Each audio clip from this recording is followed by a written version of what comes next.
जी हाँ दोस्तों, बता दें उड़ीसा ट्रेन हादसे में खेसारी लाल यादव ने 50 करोड़ रुपए का दिया मदद। आपको बता दें उड़ीसा में जो कि 3 ट्रेन जो कि आपस में टक्कर हो जाती है और वहाँ पे जो कि काफी ज्यादा नाजुक स्थिति आ जाता है। आपको बता दें जो कि ट्रेन जो कि 2 राजधानी एक्सप्रेस और एक जो कि मालगाड़ी जो कि टक्कर हो जाती है और काफी जोरदार टक्कर होती है। उसमें बता दें जो कि काफी ज्यादा लोग जो कि उसमें सवार रहते हैं चेन्नई में जो कि पैसे कमाने के लिए, घर की मजबूरी देखते हुए, और जो कि चेन्नई की ओर जो कि पैसे कमाने के लिए जा रहे थे। वहाँ पे बिहार यूपी के लोग जो कि काफी ज्यादा उसमें जो कि ट्रेन में बैठे हुए थे और जो कि काफी नाजुक स्थिति आ गई है। रिपोर्टर के अनुसार बताया जा रहा है कि 200 से अधिक लोग जो कि इसमें मृत घोषित कर दिया गया। वहीं पे जो कि 900 से अधिक लोग जो कि घायल है और अच्छे अस्पताल में जो कि इनको भर्ती किया गया और जो कि लगातार जो कि ट्रीटमेंट चल रहा है, जो कि अच्छे से इलाज चल रहा है। वहाँ के जो कि रेल मंत्री है वो भी वहाँ पे पहुंच चुके हैं और जो कि काफी अच्छे जो कि हॉस्पिटल में इनका इलाज चल रहा है। वहीं पे जो खेसारी लाल यादव ने दिया 50 करोड़ रुपए का मदद और लोगों को जो कि काफी इससे हेल्प मिलने वाला। जो कि बता दें जितने भी मृत लोग हैं उसे 1 करोड़ रुपए मिलेगा और जितने भी घायल लोग हैं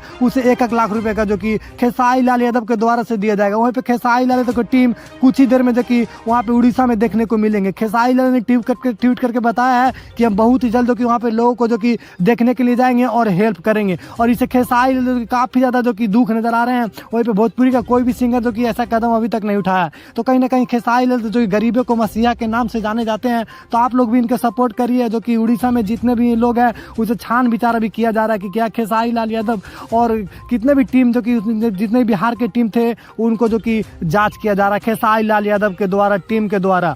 और वहीं पे जो कि देखिए आगे रिपोर्ट क्या निकल के आती है। तब तक के लिए इसी वीडियो में अंत करते हैं, फिर मिलते हैं अगले वीडियो में अगले न्यूज लेकर।